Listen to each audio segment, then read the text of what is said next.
Great good morning to all. आइए हम लोग जो है अभी पॉलिटिकल साइंस और इंटरनेशनल रिलेशन का एक क्वेश्चन समझने का प्रयास करते हैं। 1986 में पूछा गया यह प्रश्न है, क्वेश्चन नंबर 2 है पेपर 2 का। ठीक है, देखिए क्वेश्चन को आइए पढ़ते हैं कि examine in detail the nature and extent of the impact of decolonisation on the international system. देखो हमें पहले इसका नेचर जो है एग्जामिन करना है डिटेल में, किसका, ठीक है, डीकोलोनाइजेशन के।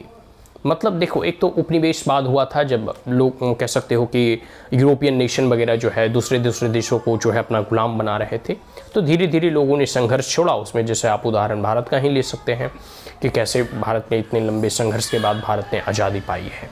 तो हम जो है धीरे धीरे उपनिवेश काल से हम लोगों ने लड़ा, हमारे देश के स्वतंत्रता सेनानियों ने लड़ा और अंत में हमने आज़ादी पाई। तो जब उपनिवेश काल था उसके बाद धीरे धीरे जब द्वितीय विश्व युद्ध समाप्त हुआ तो बड़ी बड़ी जो महाशक्तियाँ थी वो धीरे धीरे कमज़ोर पड़ने लगी और वह जो है कह सकते हो कि जनता का जन आक्रोश और आंदोलन भी जो है उनको हराने लगा था। तो धीरे धीरे देश स्वतंत्र होते जा रहे थे, फिर वैश्विक पटल पर कई एक राष्ट्र उभर रहे थे। तो इसमें यही कहा जा रहा है कि हमें डिटेल में उसके चरित्र डीकोलोनाइजेशन का, एक तो कोलोनाइजेशन होता है उसके बाद डीकोलोनाइजेशन, ठीक है, जैसे उपनिवेशवाद धीरे धीरे खत्म हो रहा हो तो औपनिवेशवाद के चरित्रों की हमें यहाँ जो है व्याख्या करनी है और साथ साथ डीकोलोनाइजेशन का इम्पैक्ट क्या पड़ा। जैसे डीकोलोनाइजेशन का जैसे जैसे नए नए राष्ट्र आए, ठीक है, तो नई नई आर्थिक महाशक्तियाँ उभरने लगी। फिर जियोपॉलिटिक्स में आप देखोगे द्वितीय विश्व युद्ध के बाद नए नए राष्ट्र आ रहे थे, फिर पूरी की पूरी दुनिया दो फाट में बढ़ चुकी थी। कुछ देश जो है यूएसएसआर के साथ, कुछ देश जो है यूनाइटेड स्टेट ऑफ अमेरिका के साथ। तो पूरी की पूरी दुनिया कोल्ड वार की स्थिति में जो है चली गई। फिर नए नए देश आए तो कुछ देशों ने जो है नॉन अलाइनमेंट मूवमेंट भी चलाया। नए नए देश आए तो फिर जो है लोगों जो है बहुत प्रकार की जो है कह सकते हो कि त्रासदी से भी गुजरना पड़ा। जैसे भारत और पाकिस्तान के कह सकते हो विभाजन में 10 लाख लोगों की मृत्यु हो गई।